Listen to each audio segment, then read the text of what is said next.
I was recently looking at new GPUs in the market to help someone with their build. They said they were open to all options as they wanted something with good bang for the buck. And while I was searching and more specifically looking at potential choices from AMD, I had noticed a lack of interest from AIBs and GPU manufacturers towards them, especially this generation. So I wanted to talk a bit about that with you guys for this video. Hey, if you enjoy content like this, drop a like, make sure to subscribe, and smash that bell so you never miss another video. Hey, what is going on guys? Danny here, welcome back to the channel and I hope you've all been doing well. Let's say you're someone who's looking at building a new PC or perhaps you're wanting to upgrade from your existing one. You hop on over to your favorite retailer and you begin searching. In this case, we'll use a site like Newegg that have a wide variety of options when it comes to GPUs.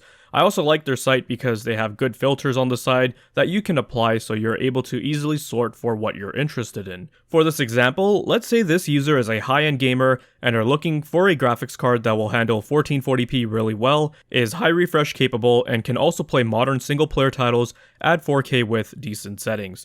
Two GPUs that come to mind are Nvidia's RTX 4080 and AMD's RX 7900 XTX. Both of these cards perform really well at the mentioned resolution targets, and they trade blows with each other. If we take a look at a review from Tech Power Up's website, such as their RX 7900 XTX review, which includes gaming results from both of these GPUs, we can see that they're basically neck and neck with each other. Along with that, at 1440p, they put up pretty high averages, so if you're gaming with a 1440p monitor that has a high 144Hz or 165Hz refresh rate, either of these GPUs will easily allow you to drive the monitor to its full potential. Of course, both of these GPUs are quite expensive, with the RTX 4080 being considerably more, although you do get some great Nvidia features that AMD just can't match right now, such as CUDA, DLSS3 with frame generation, reflex, and there's some more, but let's assume money isn't a big issue for them. Hopping back on over to Newegg, we can see that when we search for Nvidia's RTX 4080, we can see that there is a wide selection of models to choose from, offered from various AIBs. A company like MSI, who are well known in the GPU industry, have 5 different models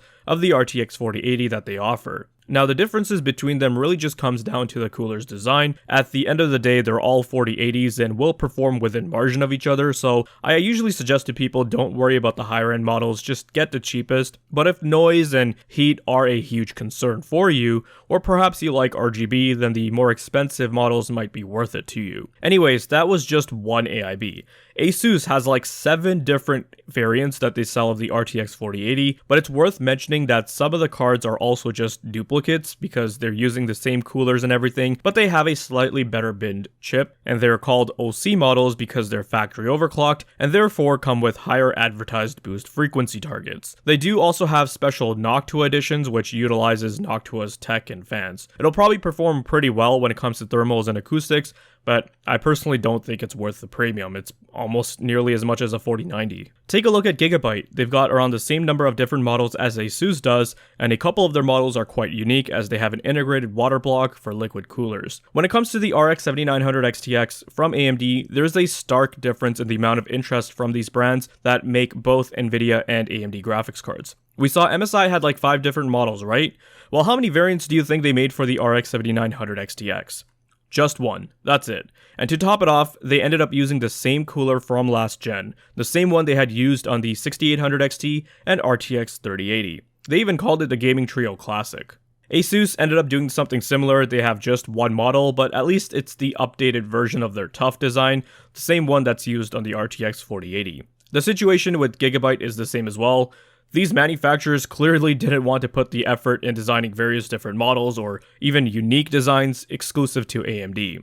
Now, of course, AMD do also have their own brand exclusive partners like Sapphire, XFX, and PowerColor that make various models for the same GPU. However, Sapphire, who are considered to be the EVGA equivalent to AMD, only made 2 different models. Now, to their credit, Sapphire's Nitro design is one of the best looking cards I've seen across all the different cards we've looked at, regardless of which chip it's using.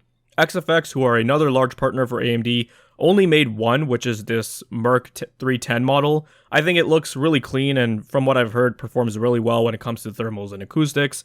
But still, it's kind of eye-opening to see that they only made just one version of the RX 7900 XTX, whereas compared to Nvidia, they had partners making 5, 7 different models for just one single chip. I think back when the RX 480 came out, XFX had like 4 different variants of that GPU. Even Sapphire had multiple versions, more than 2 at least. Though speaking of lower end cards, if we take a look at something like an RTX 4060 Ti, which is currently the cheapest RTX 40 series GPU available in the market, you will find that there are several different variants from AIBs like Asus, Gigabyte, and MSI that are basically downscaled coolers which are used on higher end cards like the 4090 and 4080.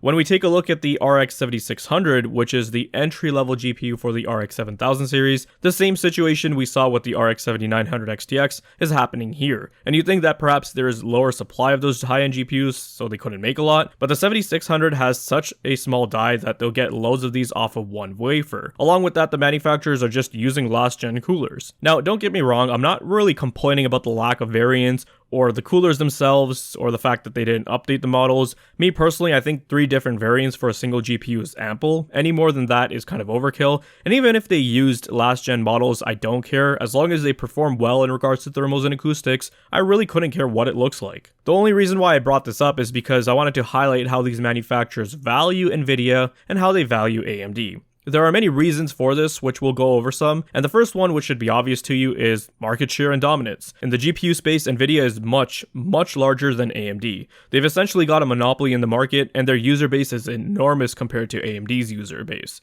especially these past few years. Even taking a look at the Steam hardware survey, the list is just dominated by Nvidia GPUs that have been released over the past few years. Even their RTX 4090 is climbing up the list, despite its high $1,600 price tag. Meanwhile, AMD's RX 7000 series are nowhere to be found. When you look at it this way, obviously these manufacturers are going to be prioritizing GPUs that are selling well in the market and are going to sell. They don't want to waste time, money, and resources into designing all these different variants for a GPU that isn't going to sell nearly as well as its Nvidia counterpart. For every one RX 7900 XTX that is sold, you can probably safely assume there are like 10 or 15 RTX 4080 sold. One of the other reasons is also due to the volume and supply. Nvidia, well, they just make GPUs, and they use a customized version of N4 from TSMC to produce these RTX 40 series GPUs. AMD, on the other hand, while they're using multiple nodes from TSMC, they are spread so thinly and prioritize other sectors in the market. The GPUs aren't prioritized as much, the discrete GPUs that is, and thus volume pales in comparison to what Nvidia ships. AMD has CPUs for desktop, servers, they have APUs that target the desktop and mobile market, they've got game consoles. If the discrete GPU market isn't even prioritized by AMD themselves, why should one expect the AIB partners to put in any care or effort? Another reason why I was prompted on making this video is because of the recent announcement from Sapphire that they are making a new variant of the RX 6750 XT, a last-gen card. Sapphire, who are one of AMD's biggest AIB partner, don't even care that much about RDNA 3, and I guess they still have so much stock left over from all the RDNA 2 chips that didn't sell, they had to find some way to utilize them. Now, there are some other reasons why this market has become the way it is, but that has more to do with how Nvidia and AMD have conducted themselves, how Nvidia was able to get such a large grasp on the market, as well as AMD's failures to capitalize on golden opportunities.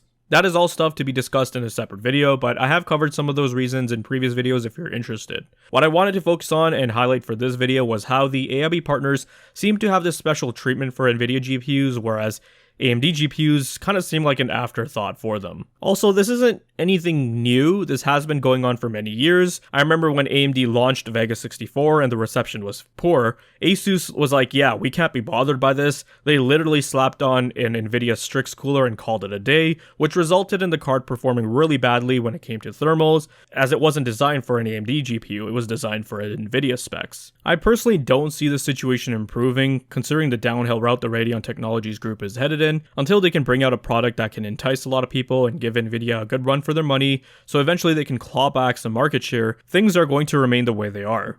Anyways, that'll do it for this one. We'll touch base in the next video. If you guys found this video to be informative and entertaining, then leave a like. Let me know your thoughts and comments down below. Be sure to check out the video description for cool links and ways to support the channel, such as using my Amazon affiliate link. And if you're interested in seeing more content like this, then consider subscribing, I'd greatly appreciate it. Thank you guys so much for watching, take care, and I'll see you in the next one.